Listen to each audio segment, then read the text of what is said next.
come at it from that personal standpoint, and you're ultimately going to write something that will affect people because it has more of a universal connection.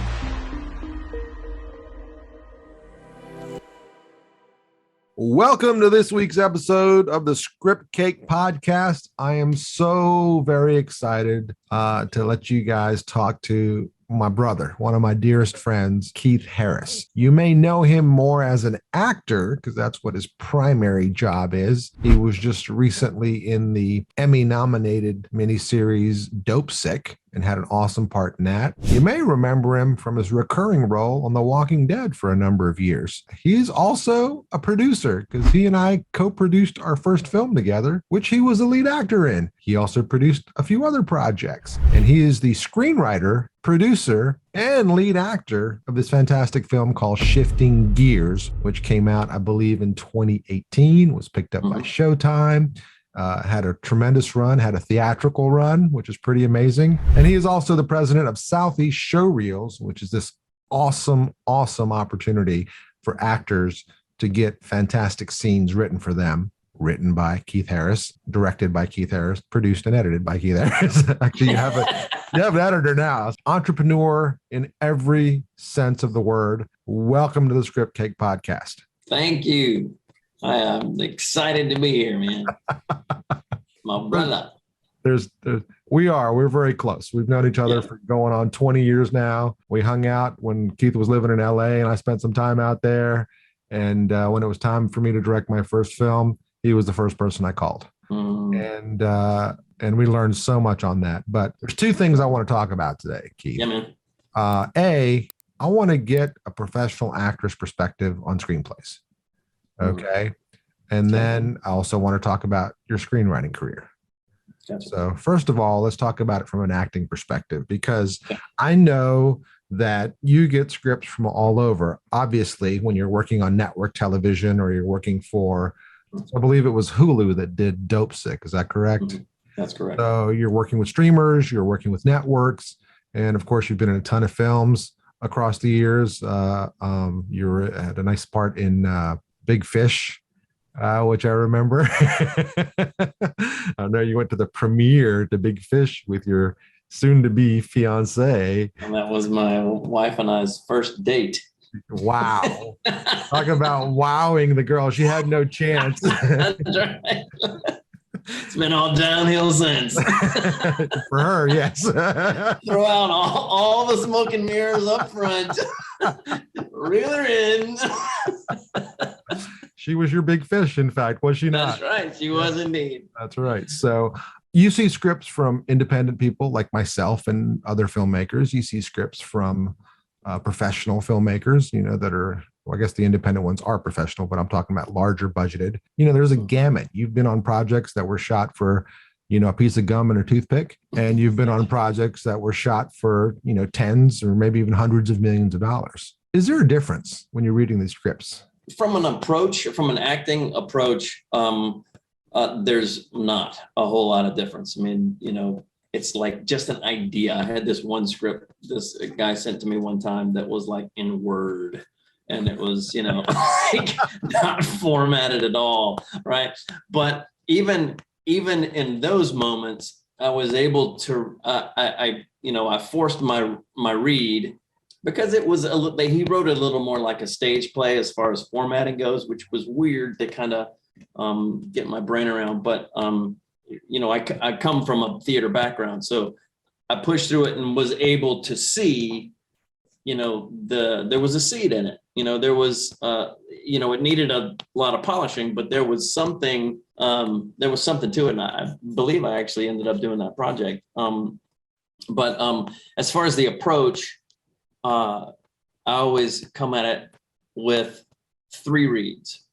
I first read the script in general, just to see, how it hit, especially if I'm, up for one of the main parts. Just how does it hit me without bringing an ounce of creative anything at all to it? And then I go back and look and see, read it with the perspective of what are the words on the page, again, without me being creative at all, say about my character and try to piece together, those, the history of this character and what, might be some of the backstory of the character that isn't necessarily on the page, right? So first you figure out what's on the page, and then you can go back in subsequent reads and kind of start, if I'm here on page, 15, and then I leave and I come back on page 25, I've been somewhere. Where is that? And how does it feed my re-entry into the world, right? Then on my third read, first read, 3 reads, I target what's the environment, especially in the audition process. When I get, scripts from whatever, it's like, what's the environment? Because there's a lot of times when you approach a script, especially if you're doing an audition or you're in an acting class or those kind of things, people tend to what I call act in a vacuum. And because they're not in a particular environment, they don't apply the pressures of whatever that environment is, right? If a scene, and simplistically, the scene, if it takes place, the difference between a library and a bar on Saturday night, right? There's 2 different dynamics that, that are not present in the audition process or the rehearsal process, or you're not in a library or a bar. You're just right. That you have to make present and felt. So that's kind of how I, initially approach any script. When you're looking at a script, can you give me some examples of, there's no way I'm ever going to do this? Like what is it that a writer does, that really turns an actor off and makes them feel like this is untenable? Just horrible dialogue. Like really on the nose, exposition filled dialogue. Like you can tell when somebody is early on writing. Mm-hmm. And that is one piece I feel like has helped inform my writing process, is because as an actor, you get pretty good with delivering dialogue that's clunky and, crappy. And so you kind of put it in your brain to kind of go, all right, so if I'm writing this, but we're going to say this, and it kind of helps in that process as a writer. But that's one thing that's, when I'm reading a part, and I come across that, those roll your eyes like, oh my God, so redundant information and just on the nose exposition, that kind of thing. So give me an example of some on the nose exposition. What exactly do you mean? Oh, hey there, Mike, it's so great to see you since I haven't seen you in a week and a half. When I saw you at the other, just like redundant information that's like, hey, I need to put the character's name in here, so I got to throw it out. Right? You got to find easier ways or better ways to kind of release information. Okay. In my opinion, and as an actor, when I come at that, I also try to, fill out the production side of it and whether or not they are open to suggestions, because sometimes they're not. Sometimes it's like, I wrote what's on the page, say what's on the page, period. And I'm like, oh, okay. and then at that point, you're drawing a paycheck and that's your job. So do it. Well, what about some nonverbal things? Anything that nonverbal you see in a script that is, a negative that writers should avoid? Yes. And I think it's put as simply as, if you can't take a picture of it, don't put it in the script. And I say that like in a novel, you can spend 5 pages on, a memory that a smell gives you in a whatever, right? You can wax philosophic about all this stuff. But in a screenplay, if you can't take a picture of it, like, a smell comes from the kitchen, he grimaces, right? That's really all you need. Let the reader know that, this stinks, or, oh, this smells good, or, just what is it that physically manifests on a face, be it his eyebrow pops, or he closes his eyes, cringes, or he tries to act, he or she forces herself to, hey, it smells good, right?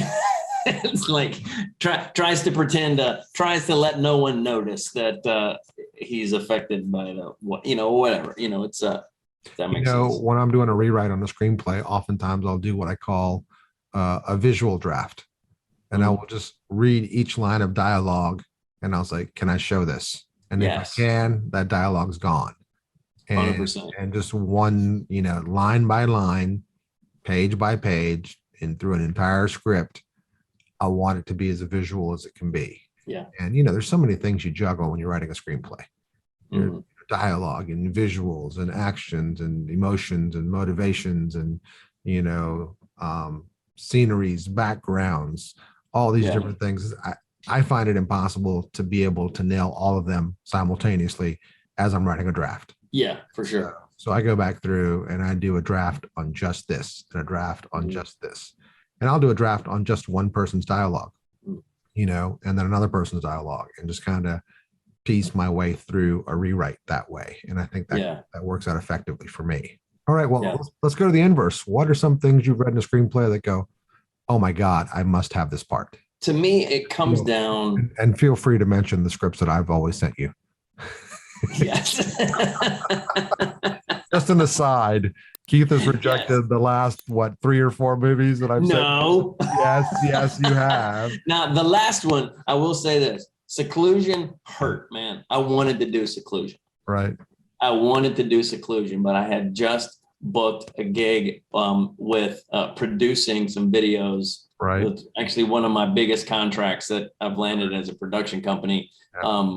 And I had just landed it, and they were just starting this build off, and I was like, And you were doing the Dopesick at the same time, actually. Yeah. So that one hurt, because I liked the way that it ultimately played out. I liked the character. It was reserved, but there was, this eerie thing going on, so definitely check out Seclusion. All right, but talk about some scripts that you've read that you've really connected to. What is it in the ink on paper that makes you connect? When I mentioned earlier, like in my 3 reads, as I look at just like the first pass, in particular, if I'm looking at a particular character, how it hits me, like what is, and I think the best way to describe it is the character arc. Where does a person come from and where do they get to? And their, mental, physical, emotional, spiritual journey, right? And I think that's the biggest thing that attracts me. I read this one script that was originally called Elbow Grease. Jason Shirley, I believe he was in your class or somewhere close to you, a year or 2 behind you, maybe. Yeah, he was after me. Yeah. He sent me the script and said, look at this part. And I called him back afterwards. And that part was fun and kind of funny or whatever. Mm-hmm. But I really attached. I just told him, I want the lead role. It was the lead role that really grabbed me. And I had to jump through some hoops. And I told him, I was like, look, man, put your boxing gloves on because I'm coming for it. Right. And that's the one that I really attached to. So what was it about that role that really connected with you?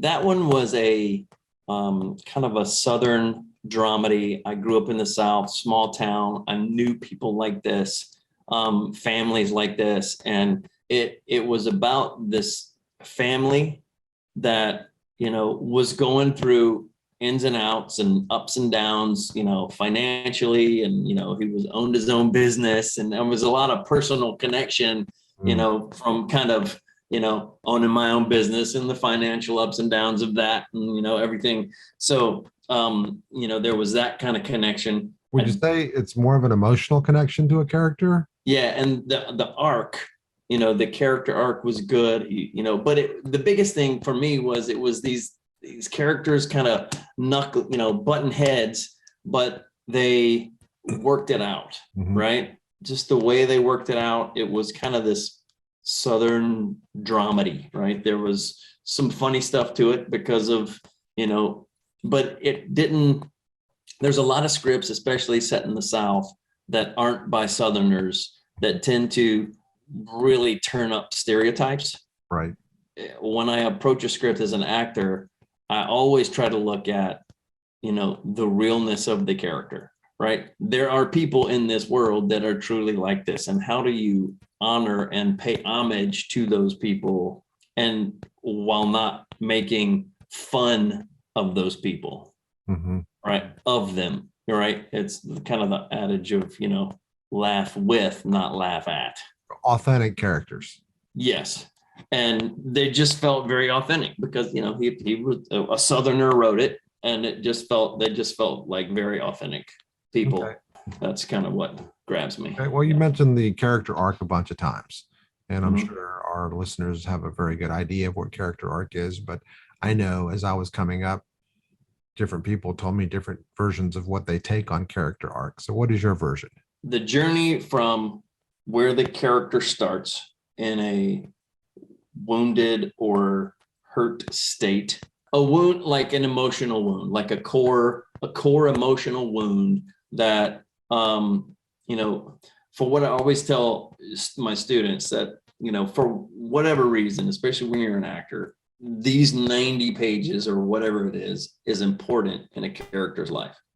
There is a realization that is happening in some way for even, the smallest characters. You want to try and figure that stuff out. But especially if you're a lead, this 90 pages is important. And one of the things that you have to develop in these 90 pages is what happened in the 10,000 pages of life before this 90, right?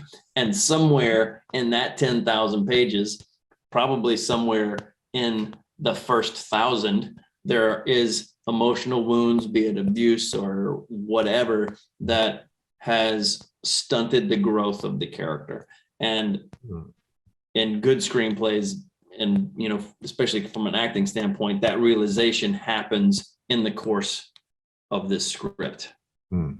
So it's a self-realization, a self-awareness, a coming of age, and it doesn't necessarily have to be, when I say coming of age, doesn't necessarily, I think you have a script I would love to see get made. The one about, the couple that had been married forever and the wife dies. And coming of age film of a 70-year-old man. Yeah. I think that's a great example of something that, would really grab somebody. Thank you for breaking that down, especially from an actor's perspective, because I don't think a lot of screenwriters even think about the previous 10,000 pages, or even think about, like you said, when a character leaves for 20 pages, like where have they been? What have they been doing and what's going on? Right. And as actors, you have to fill in that gap. And as screenwriters, I think we have to think about that too. And I think you can see it when the screenwriter has thought about it. It shows through the script.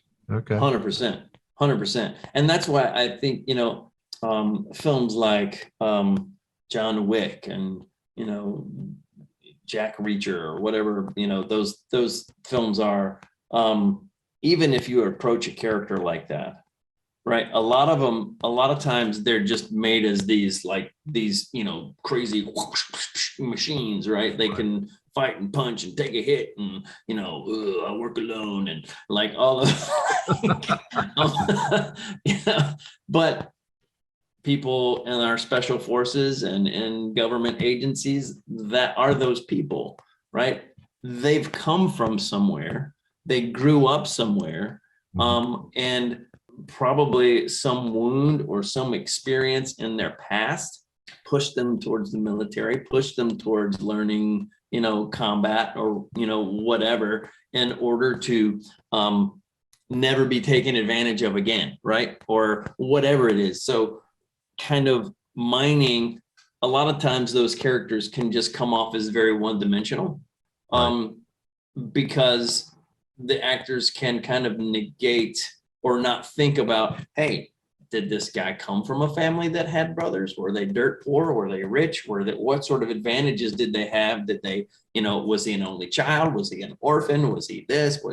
And sometimes you just got to make that stuff up. as an actor on best guesses based on, stuff that's said in the script. Let's make that transition. Let's talk about your jump into the screenwriting world, because you've been writing screenplays since I've known you. Mm-hmm. And, obviously you went and did your undergraduate in acting and your master's in acting and very focused on acting. What made you decide to actually start writing screenplays? My first foray into it was a script called Breaking David. And this was sort of a spiritual awakening for me after grad school. I started figuring some stuff out. Things that I had put my trust in had, crumpled and fallen away. And, I was sort of in this place of, I don't want to go so far as to say despair, but, just kind of looking around going, how to everything that I had kind of set up in my head, right, as far as moving forward is like gone. So, but with this being the goal, how do I, come out of these ashes? So that was sort of would it be fair to say disillusioned? Disillusioned, great word. Okay. So that was kind of my first inspiration at trying it. And I was that person that, wrote the script in Word, kind of trying to format it, but doing a horrible job at it, not knowing anything, typing, going, this is going to change cinema forever, right? Been there. Right. And of course, it should never see the light of day. But it was the first one. As far as encouragement for people, I always say, don't write the first 10 pages over and over again, right? Your first draft's going to suck, but get it out. Yeah. Soup to nuts. I'll just tag on to that. I have so many students that will rewrite the first 10 pages. They'll rewrite it like 10 times. And I'm like, with that same amount of energy, you could be at page 100 right now. Yeah. And it's that perfectionism. And the fact of the matter is your first draft is you're just generating clay. Right. We'll mold it and we'll take pieces away and we'll add pieces to it and rewrite. But that first draft, your only job is to get to the end of it. That's it. In fact, there's a great chapter in a book called Bird by Bird by Anne Lamott. I don't know if you ever read that or not. But it's a book on writing. Forgive my French, but the name of the chapter is Writing Shitty First Drafts. Yeah. It basically explains the actual goal of a first draft is to write a shitty first draft. Yeah. You're not trying to write perfection because it's, I'm sure some people have done it, but it's damn near impossible to do that on a first draft. There's too much stuff to balance. It really released me from this kind of pattern that I'd been in where I'm like, oh, I write the first few pages. Okay. All right. The next second page, that set of pages and something changes.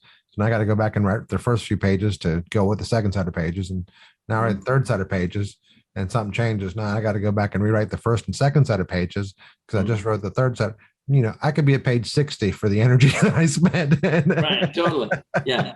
And until you know how it ends, right, everything in front of it is subject to change. Right. So just get it out. Especially the first act, 90% of your first act's going to get rewritten. So one piece of fantastic advice here from Keith is just get out the first draft. Do not mess around and get to the end. And then you can worry about rewriting, because why rewrite it 10 times when you can just write the whole thing and then rewrite it once? Yeah. That's why I like that book, Your Screenplay Sucks. You introduced me to that book. Yeah. And that is one of the things, because it is about the rewriting process. Yeah. And and it gives you the hints and the ideas, now, do a pass thinking about this or thinking about this. And that's, I love doing that process. Absolutely. But you just got to get it all the way out first. But as I started writing, when I moved to LA, I always say that's when it hit me that it's show business, and business is the bigger word. Right. And so one quick aside, one thing I always say is there's 4 letters in show and 8 letters in business. And there's twice as much business as there is show. Literally. That's right. That's right. And so as I started realizing that, I was like, okay, well, I kind of originally came at it from, writing something that I could be in, right? In my perfect bucket list scenario, I would love to be able to pull like a Clint Eastwood or, you know, a Mel Gibson or one of those and, you know, write and direct and star in something. I think that would just be, you know, super fun. You've done that. So, oh, yeah. But the idea of that's kind of the genesis of it first. Hey, maybe I could write myself something to be in. And if that doesn't work out, then I've got a product that I can then sell. Yeah. That was kind of the first realization of the business piece of me, right? I am a product myself. There's a lot of me on the market. This thing right here that I write, there might be a few less of on the market, right? So, well, I mean, that's a common thing that I tell students is, you know, whether you're a, you know, producing major, a directing major, a screenwriting major, once you get to LA, you're writing a script. It doesn't matter what major you had, you're writing a script because guess what? Hollywood's got 10 million directors and 10 million producers. What they don't have is 10 million great screenplays. Yeah. And that's an entry point that a lot of people use. And so it always cracked me up because in film school, it's all about being a director and you know, doing this and doing that. And you get to LA and what are the directors doing? They're writing screenplays because that's the way in. Yeah, that's right. So tell us about your journey. Continue with your journey once you decided to write that. I know there's a screenplay that you wrote that I love that I hope you'll let me be a part of it one day. And I don't remember the name of it, but I remember the opening sequence where this African-American gentleman is driving, you know, set in the South period film, and he gets pulled over by a cop. What was that one called? Damascus Road. Damascus Road. I love that screenplay. That was sort of written as a passion project. I started that process because it was funny because, you know, I grew up in the South. I never just really thought about, you know, ethnicity. It didn't really matter to me. You know, when I moved to LA, my hometown, and I never saw this growing up. It was not anything that was ever apparent in the people that I had relations with, or, you know, anything like that in my family. But my hometown made national news because the KKK wanted to adopt a highway through a predominantly black section of town. Wow. And I was like, what? Wow. What? Right.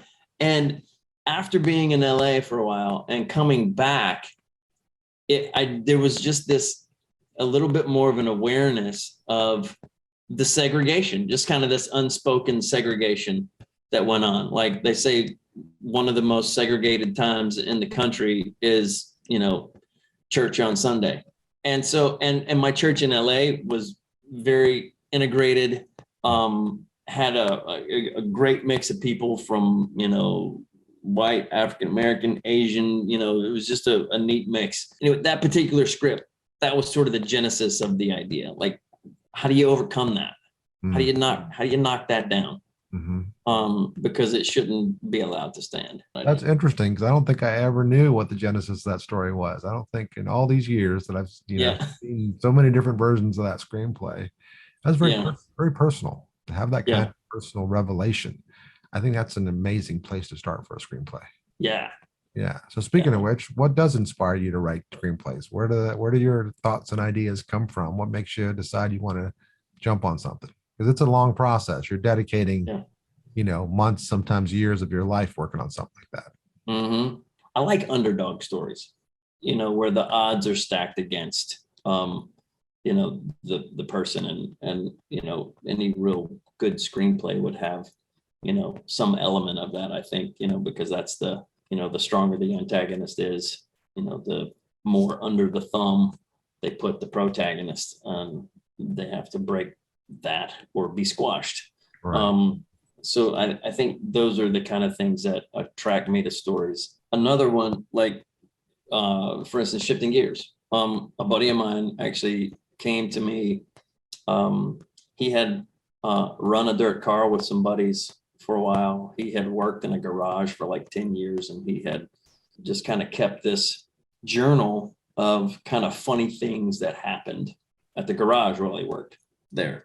And all these things were like hand scrawled on notes, like hand scrawled, you know, like, you know, stuff coming off ripped out of spiral binders and, all this stuff. So part of me at first, when he had a kind of a loose idea for a story, and I was like, well, all those pieces are there. And I just wanted to see how invested he was. And because I could barely read his writing, I was like, get these typed up and give them to me. And I'll pull from them. I'll read through them and I'll go, okay, I'll use this one, try to figure out the best way to implement these kind of real life happenings. And he did it within, I don't know, a month or so.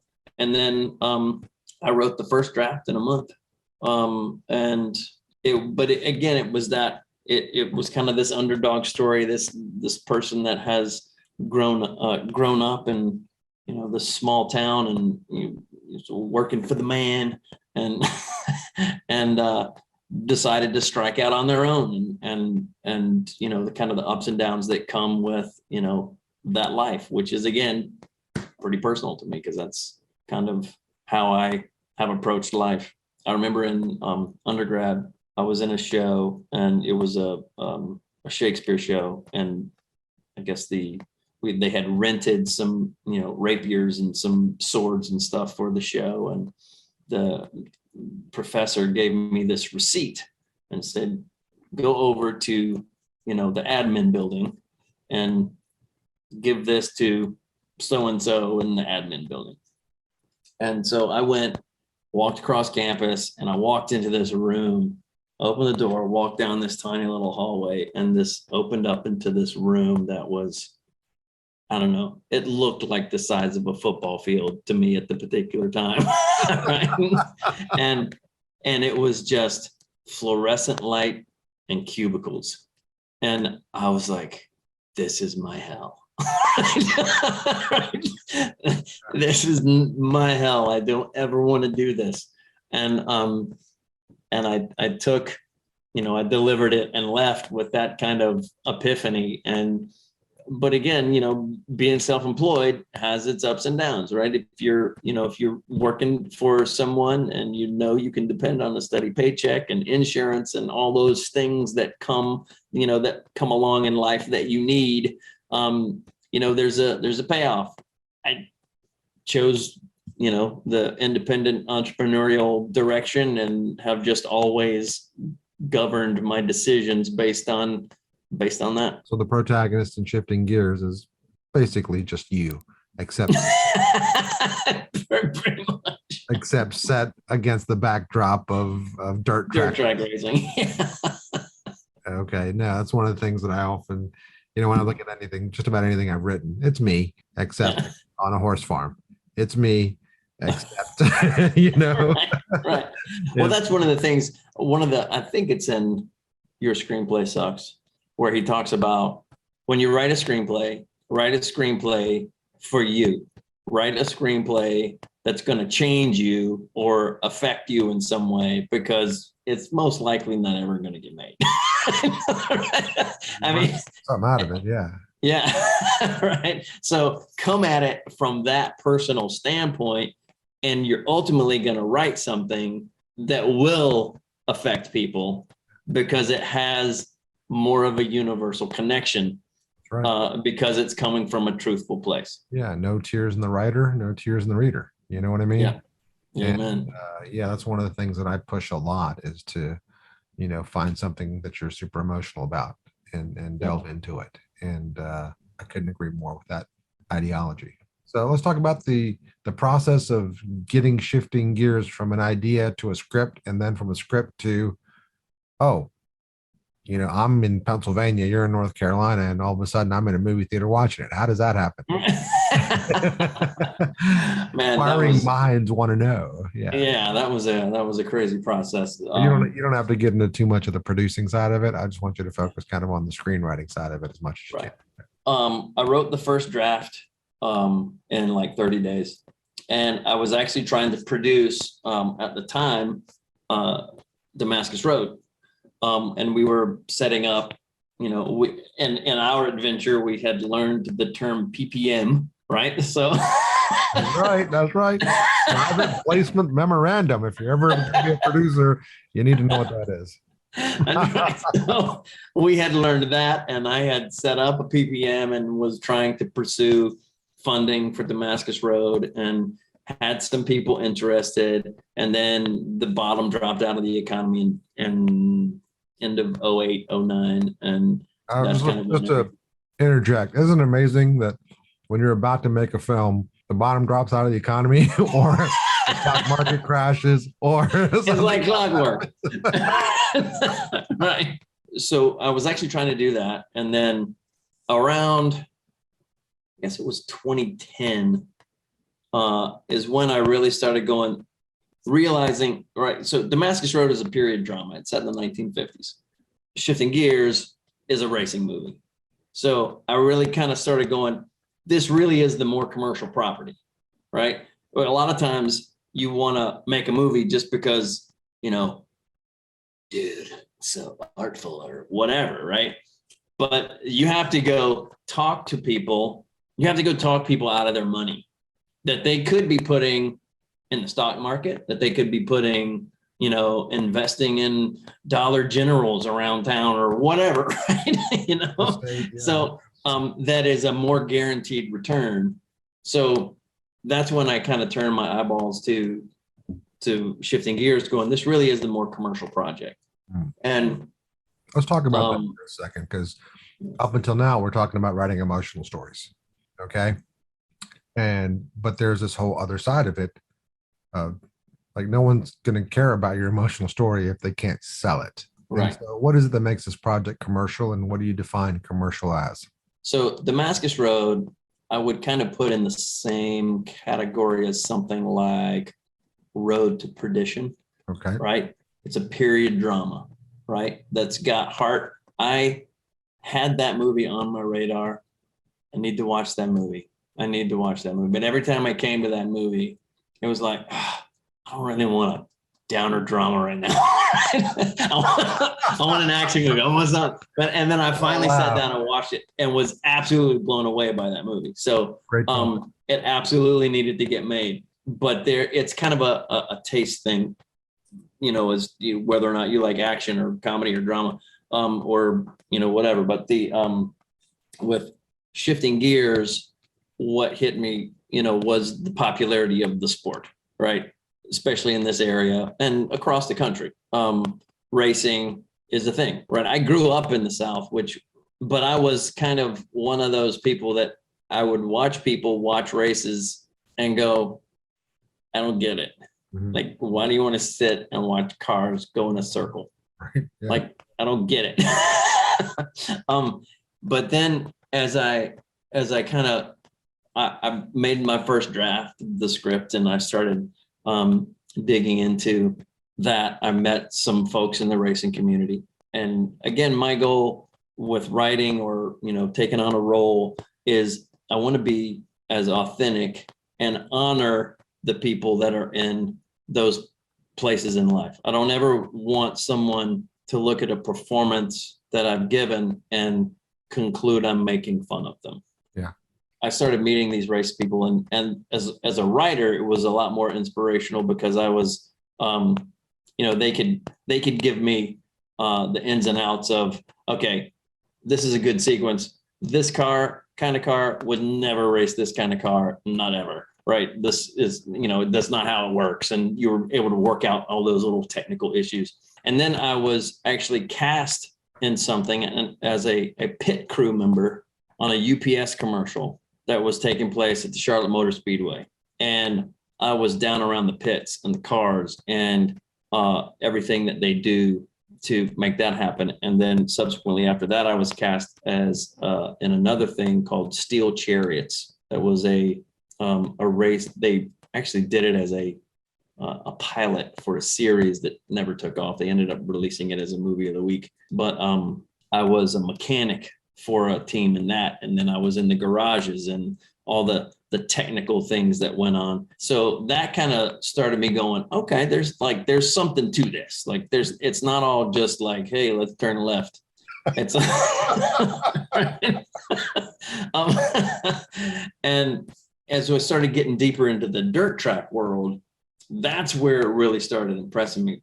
I actually was able to drive some of the one of the race cars while we were filming, and at best, I might have done 70 on the track. These guys, and I was alone, right? These guys go 120 in packs of 25, Wow. inches off each other's bumper, like skidding through the corners. And it is absolutely a skill set that is, Yeah, you don't gosh, appreciate it till you try it. impressive. Yeah, you don't Yes. appreciate it till you try it. That's in the writing process, getting kind of exploring deeper that world helps bring the writing and the authenticity out for the characters. So and from a writing standpoint, if you are thinking about a particular subject matter, absolutely, if it's a period piece or whatever, dig into that and study it. Yeah, before. Yeah. It's almost as if the world was conspiring to get you to make this movie by casting you into all these pieces that dealt with racing, and it really gave you an appreciation for it. No, I think that's a fantastic note, because once you actually go do it, then you can understand it. And that in some ways that goes back to the write what you know. Yeah. You know what I mean? Mm-hmm. If you don't know it, go do it so that you know it. Yeah. Originally, it's the whole process, set the PPM up, get that moving, trying to get the funds. And I was talking to this one guy, and he was, I was trying to get him on the hook for a little bit of money, and he kept kind of raising it. And we could do probably half the budget, or, we could do, we can maybe do 700, we can maybe do the whole thing, and and it was him that kind of kept raising that bar. So when I went to, kind of press him to sign the letter of intent and let's get this thing. And he was like, oh, if, we do that. I was like, oh, okay. Bye. Because he obviously never pulled the trigger. And then from that, I connected with another person who was in the financial industry, and we met at the gym, and he had done some fundraising for a fund that had been, putting money into like some Universal and Miramax projects and things like that. So it was like, we need to talk. Long story short, we talked, and we actually got all the way into production, opened production offices, and come first payroll. Let me back up just a second.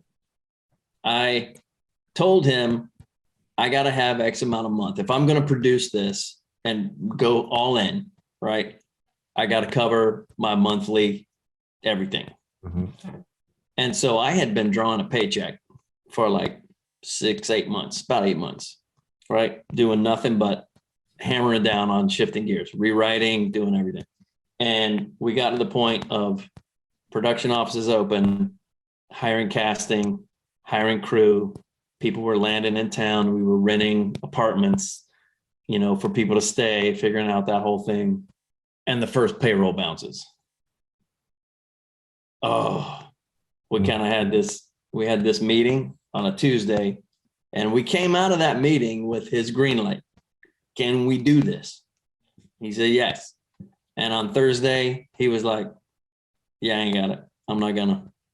So, and the hard piece of that for me was everybody came in based on what I said. Yeah. Right. I called in favors. I was working it. Nobody had any FaceTime with this guy at all. Yeah. We had to shut down production. And I tell you, that was one of the hardest days of my life. If I ever came anywhere close to a mental breakdown, it was that day. That was horrible day. It's sad to say I've had similar experiences. I was working on a project where, and my spider sense was telling me something's off, and I just and I'm like, all right, something's definitely off. And then the first check comes and it clears. I'm like, oh, okay, maybe my spider sense is off. And the second check comes and clears, and it's we're location scouting, and we're in Georgia, traveling all over and gearing up to get everything ready. I actually had to take a semester off because I was teaching. And I went to the person who was in charge of the financing and everything. And I'm like, listen, is this going to happen? Because I'm taking a massive pay cut on this side in order to focus on this. And absolutely 100%. And got to not quite as far as where you were, but got further along in the process. And they just disappeared. Like not even a word. At least that guy told you it's not going to happen. This one was just, yeah. And that happens in the industry. You know, it's an expensive thing to do. A lot of people will lead you on. And if you do have a spider sense about it, trust it. Yeah. You think about the business. I've heard people kind of think about this and kind of toss this around. You either have to know people that are independently wealthy or be independently wealthy. Right? to go do this.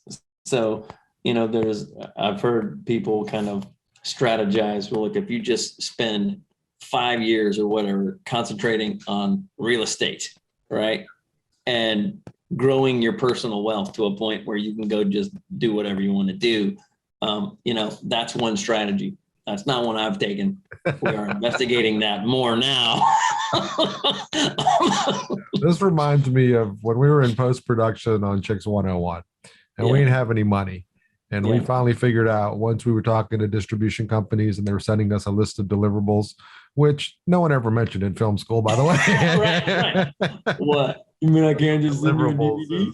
Yeah, a list of deliverables is you have to have every contract in place. You have to have the sound in stereo in a 5.1 mix and a 7.1 mix. You have to have it designed in such a way that they can, you know, put in dubs in different languages. You have to have a version of the movie with the credits on it, and then a version of the movie without the credits on it, so they can put it up in Spanish or Russian or whatever it is. You have the M&E tracks. Yeah, the M&E. Dialogue, music, and effects. That's right. There's a million things. These documents are like, you know, dozens of pages long with just stuff that, you know, again, the business side of things that you don't think about when you're being all creative and artsy. And we needed about 50 grand to kind of finish off what we had to do.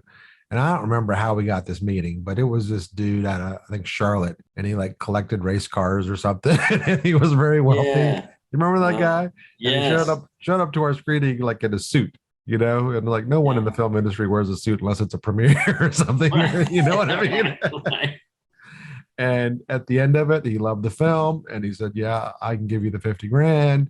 I just got a couple stipulations. And the stipulations basically would have moved him ahead of the other investors that had put money into the film. And I remember you and I got in a car and we just looked at each other like so desperate for this money, like so unbelievable. We've been doing this film for like a year and a half or 2 years at this point. And this was our salvation. And we just looked at each other and started laughing because we knew we were going to say no because we weren't going to let this other investor jump ahead of everyone. And we did. But sure enough, we did the right thing. And not too much later, we ended up getting the money and finishing the film off. So that whole financing thing, we could probably write books on that as well. It's it's a lot. It's a lot. Yeah. But getting back to you know, from a screenwriting standpoint, what are you developing now? What excites you to write about? How do you?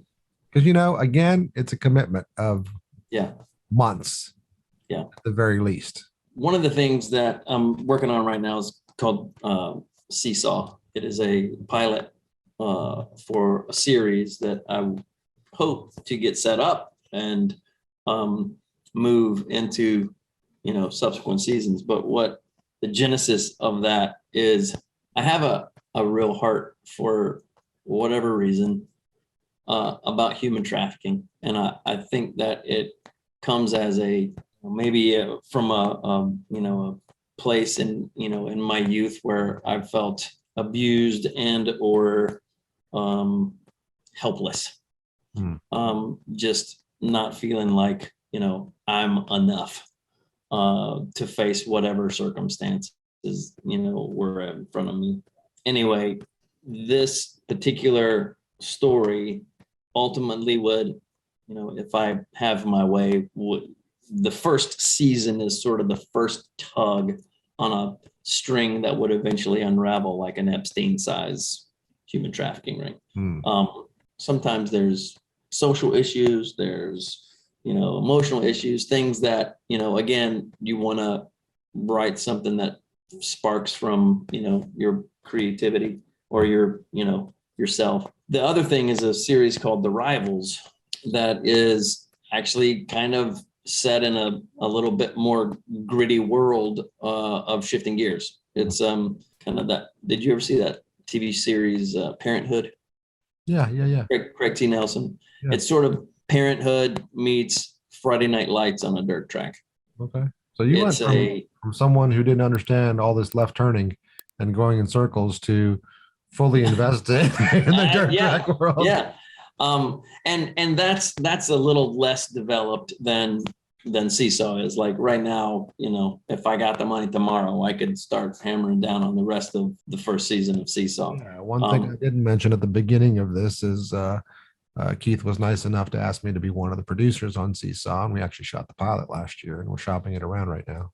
No, let me rephrase that. I needed the big guns.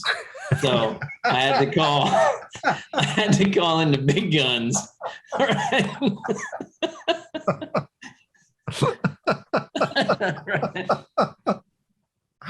You want to he may say he felt useless all week, but the very last day of production, man, he did exactly what I wanted him there for. All right, just to give you some context, Keith calls me and says, "Hey brother, I need you. Just a heads up, I might be calling you to help produce this thing." So he didn't say you're producing this thing. He just said, "I might be calling you to help produce this thing." All right, whatever. And then a few weeks go by and he calls me and he's like, "I need you." Like, that's it. And there's nothing else. Yeah. He was like, when does it start? Tuesday. I think this was like a Friday or something. And I'm like, what are you saying? What's going on? And like I've told you, he is my brother. I was in his wedding. We've been very close for a long time. And so I dropped everything. We have been in the trenches together several times. And so we go, and I'm there on location. And there's already producers on the film. So I'm just like this last minute producer added on, not really sure what my role is. And again, let me put a caveat. Some of the producers on the film, one of them, it was their, first thing, like first more situation thing. Right. And some were students and coming out of that situation. But to give them the credit that they deserve, they were on it. They were on it. They were all over it. So, the first day goes, there's nothing for me. Well, actually not true. The first day comes and we needed money for housing because we didn't have enough money to pay for everyone's housing. Yeah. And so I made a few phone calls and was lucky enough to get someone to go, okay, I'll cover your housing. And so that was the first issue that I kind of helped with right off the bat. Meals. Meals was an issue. And my brother and his wife cooked a meal or paid for a meal. My sister, one of my sisters cooked a meal for us. Another sister paid for a meal. And then another one of the producers, her mom cooked a meal, and we just worked it out because, we covered it that way because that's what you have to do. And these people, by the way, they cooked some amazing meals. Yes, they did. It wasn't like you were eating pizzas on the, they were just full on amazing meals across the board. So thank you for that. But, and then there was nothing because the other producers were on it. And after like 4 days of just kind of hanging out and not doing anything, I'm like, can I go home? Because there's nothing for me to do. And he said, no. And so I'm like, all right. And so we stuck it out. And the very last day, I think we were shooting at this high school. And the one of the producers who was amazing, but it was her first time producing something, kind of didn't dot the I and cross the T on that particular location. And they started, threatening to kick us out of the location. So we had to take care of that. And a bunch of phone calls. So we took care of that. But B, we needed the lights on in the stadium. And we needed the students in their football uniforms and gear to show up. And the AD and the football coach didn't really know anything about it. And we were filming that day, and that was huge. And I got to say, for being on a set, that's probably one of the top times I've had to just kind of pull something out of my rear end and just, make it happen. And And the one clue I will give you, if you were ever in a situation as a producer and you're talking to somebody who's saying no to you, and they are the only person that can say yes to you, or you're screwed, just keep them on the phone. Do not let them. Yeah. Just keep them on the phone and find your in. And Yeah. we were blessed to find it, and they hooked us up. And at the end of the day, it all worked out beautifully. And we Yeah. had football players and coaches, and the whole thing just, couldn't have gone better, I don't think. Yeah. But we were dead in the water, dude. Like that scene was not going to get shot. The lights were not going to come on. Yeah. And so I'm happy I was able to help with that. And Yeah. and the funny thing was, someone would go talk to Keith about it. Oh, the vendor's taking care of that. Like he wasn't even worried in the slightest. He knew it was going to be fine. I'm sitting here about to have a heart attack. Not like, they got it. They got it. Yeah, I got it. No worries. Let's figure out what we're doing here. And it was and it worked out well. And the pilot turned out really well. And we're really excited about it. And so we can't wait for when that comes. I know that's not a screenwriting story, but it's a film production story that every film, every TV show ever made anywhere ever has had to deal with something like that. Yes. Yes. I'm also, I've got a script that's actually a Vietnam script. Oh yeah, that I wrote. I like that one. Yeah. I've got, and I'm actually just reworked the entire first act and redone quite a bit of things in it. That kind of came, I wrote it similarly to Shifting Gears because I was a buddy of mine whose mom and I guess stepdad were, he was actually in, it's called Ghost Town. And it's about the Casper platoon, which was the first air support committed to Vietnam. So it's kind of MASH meets Top Gun from the helicopter pilot's point of view. I went down to San Antonio to a reunion of the Casper platoon and these pilots. And I got to interview a whole bunch of guys and just got story after story that was like stuff you can't make up. Yeah. Right. But I told them, like, look, I don't want to do like, a blow by blow of the Battle of the Bulge. Right. I'm not trying to make, Saving Private Ryan and reenact storming Normandy, but I want the realness and, some of the truth of actual events and things like that. So similarly, there are kind of tentpole moments in the script that are, that were actual events that they told me about. And my protagonist is kind of an amalgamation of 3 different guys that I interviewed. That's sort of the genesis of that script. But one of the things that really impacted me and really kind of wanted me to get into that role a little, or that process of writing that script, was at the end of the week or the end of the reunion that weekend, we went to a missing man ceremony. And it was really impactful to see all these old guys and just the process of this, the poem that was read and the missing man's ceremony and what everything meant. And a lot of movies in that time, set in that time, are, very politically charged and very, have, some, message behind it that is, politically motivated in some way or shape. And I just wanted to tell a story about these guys. They're between like 19 and 24 years old, thrown out in the middle of, this field, going, there's your helicopters, go, right? These guys are just, they're trying to do their job. And so that was kind of the story that I wanted to tell about, and wanted to, again, come back and honor, those people that were in that situation. And, to some extent,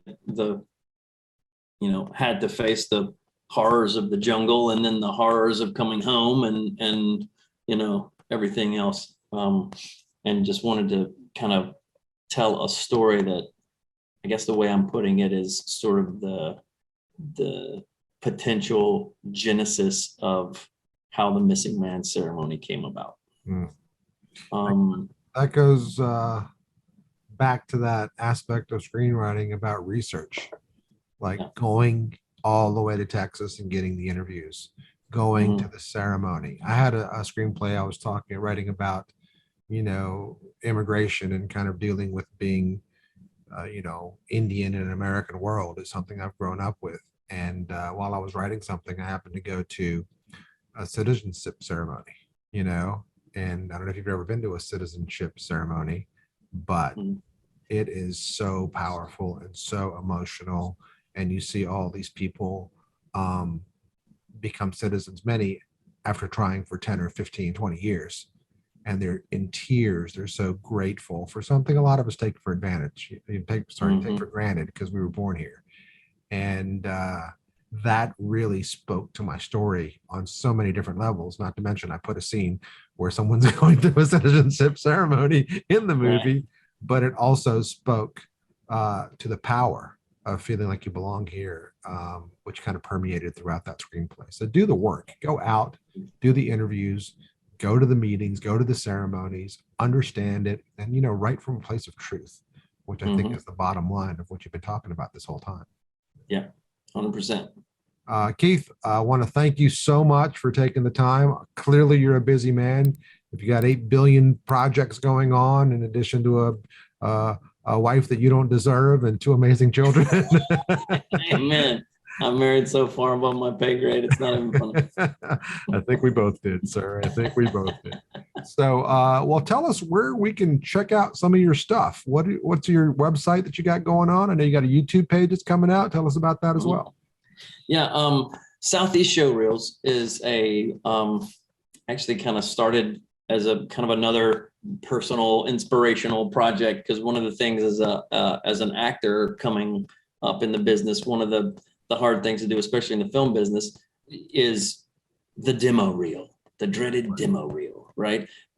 After having some of these producing experiences, and even earlier on, after being cast in some independent projects and doing things, is chasing down the footage to get it and put it in your demo reel. And that could take years. Like, I remember one of the very first projects that I did, Last Lives, was this thing shot in here in North Carolina. And it was like my first legit, film, boom. And I got it. I was cast in it. I had this part, it was like, this rain tower was a sheriff. I was a sheriff. I run up on and there's this shootout, and got some dialogue with like the main sheriff, and I was the deputy, and pursued getting that footage for probably a year and a half, 2 years. I finally get it, paid for a copy of it, and I'm watching it with anticipation, bated breath, and I get to my part, and it's not my voice. They had overdubbed my part completely with someone out of LA. They didn't even call me to do the ADR. Wow. And so that's gotta feel good as an actor, right? I know, right? So as part of the inspiration behind that, and that the pain of that process, I started Southeast Showreels, which is you come to me and I get your headshots, and I write an original 1.5-page scene to type for you, and then we find a place and we produce it. And I have the turnaround of the scene typically in 3 weeks or less. And so we do it, gets edited, color timed, music, sound design, and it's out the door. And my biggest goal for them is for, when you put it up on your actor profile page, people can what I want is for producers to look at it and watch it and go, what's this from? and you can just say, hey, it was in a short that I did, and move on. And so that's really high-end production value. Yeah, so that's sort of the genesis of this idea, because chasing that footage is just a painstaking process. And especially nowadays, like before when I was coming up, it was cost prohibitive to grab a camera and go do this, because you were shooting on film and you had to get it developed and transferred, and like it was crazy. So, but now it's at a point where you can do this, and I feel like I've done some pretty good work with those things. So I've seen a few and they're fantastic. Yeah. You can check them out at southeastshowreels.com. And if you search Southeast Showreels on YouTube, you'll see it there too. Okay. And what about your production company? Where can we go see, something about the films that you've worked on and acting and producing and all that good stuff? With my production company, it's magnifiedproductions.com is the website, and we are currently growing that. So it's in the process of getting reconfigured right now, but it's growing. We've got some good situations going on with Seesaw. It's opened up some good doors the pilot had, so we're still working on trying to get that placed, and as well as other things.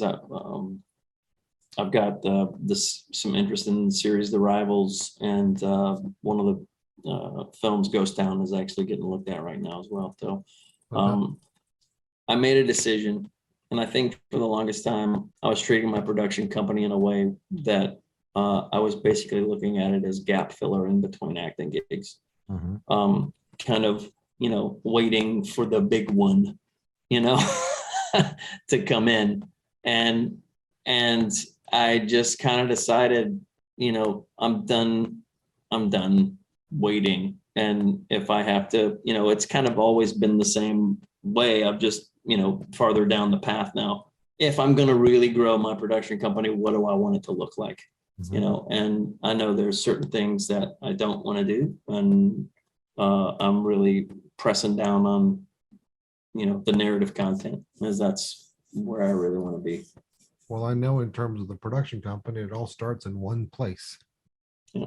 With the script. That's right. One spot. That's exactly where it all grows from. Yeah. You can't make them. Well, you can, but it's going to be bad. I was going to say, you can't make a movie without a script. Right? And I guess you can if you want to, but you're really, at the end of the day. Yeah. It's been done quite a few times, as we know, when we go watch movies in theaters. When they started shooting Gladiator, I think they only had like 24 pages of the script down or something like that.